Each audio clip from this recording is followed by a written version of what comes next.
여러분이 알고 있던 삼국지에는 문학적 과장이 너무 많다. 관우가 사용하던 청룡원 얼도와 장비의 장팔사모, 여포의 방천화 끝까지 이 무기들은 그 당시엔 존재하지 않는 것들이다. 또한 도원결이라 불리는 유비, 관우, 장비가 형제를 맺었다는 것도 존재하지 않는 기록이다. 관우의 척투마도 여포가 사망한 이후부터 모든 기록이 사라져 정확성의 유무를 판단할 수가 없다. 장비가 술을 좋아해서 술에 취해 실수를 많이 한다고 알고 있을 것이다. 이 또한에서는 실수한 내용에 대한 기록뿐만 아니라 술을 좋아한다는 내용 자체를 찾아볼 수가 없다. 중국의 대표 미녀로 불리는 초선 역시 단지 소설 속 인물로 밝혀졌다. 그렇다면 유비, 관우, 장비의 모습은 우리가 아는 모습일까? 1. 삼국지 영웅의 실제 모습.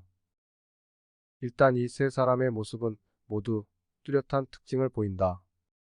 유비의 키는 172.5로 손을 내리면 무릎에 닿았으며 귀가 엄청나게 커서 고개를 돌리면 자기 귀가 보였다.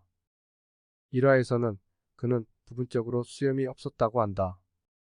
당시 시대상을 고려해 보면 수염은 남자다움을 나타냈기 때문에 콤플렉스였다고 한다. 일반적으로 유비는 부처님을 떠오르는 외모라고 한다. 소설에 등장하는 관우의 키는 2m가 넘는다. 역사적 기록에 따르면 사실인지는 모르겠다. 하지만 마냥 거짓은 아니고 자료에 따르면 웅장했다고는 기록되어 있다. 수염의 길이만 40가 넘었고 얼굴은 사과같이 붉었다. 삼국지의 장비는 수염이 덥수룩한 산적처럼 생겼다. 실제 모습에 대한 자료는 남아있지 않다. 그는 부유하고 지위 높은 상인의 아들로 태어났다. 장비의 딸인 경혜왕과 정왕후는 촉한의 황후가 됐다.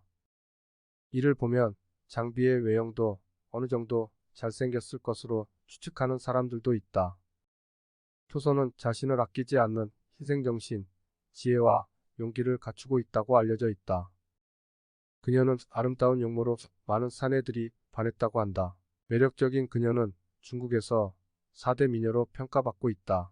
하지만 실상은 존재하지 않는 가상의 인물임에도 불구하고 이전에 삼국지 문화에서부터 꾸준히 등장하고 있다.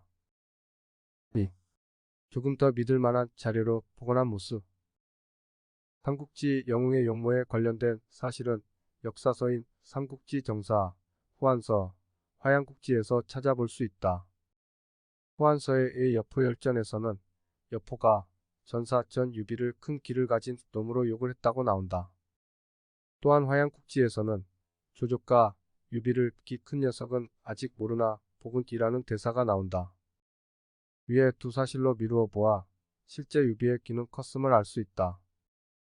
유비의 큰 기는 사람들에게 불교에 인자하고 선한 느낌을 주는 보살의 이미지를 주기 위해 적절히 과장되어 표현한 것으로 추측된다. 유창이라는 사람은 유비의 60대 후손으로 기다란 깃불을 가지고 있진 않았다. 현재 복원된 실제 모습은 이러하다. 생각보단 짧은 깃불과 살짝 처진 눈꼬리, 넓은 콧방울을 보여주지만 선한 인상을 가졌다는 것은 알 수 있다. 관우의 실제 복원 모습은 우리가 생각하는 이미지와 아주 다르다.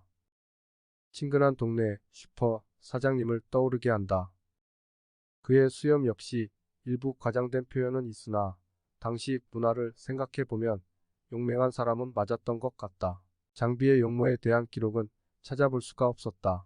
따라서 일각에서는 앞서 말한 것처럼 미남일 수도 있다는 얘기가 돈다. 장비의 딸인 영해왕후와 장왕후는 유비의 아들인 유성과 결혼하여 황태자비가 된다. 딸들이 용모가 단정하지 않았다면 황후가 되지 못했을 것이다. 따라서 아버지인 장비도 미남이었을지 모른다는 추측이 있는데 나 역시 이렇게 생각한다. 우리가 아는 삼국지와 실제 삼국지는 많이 다르다는 것을 알 수 있었다. 물론 현재는 문학으로서의 느낌이 강하니 재미를 위해 과장이 될 수밖에 없다.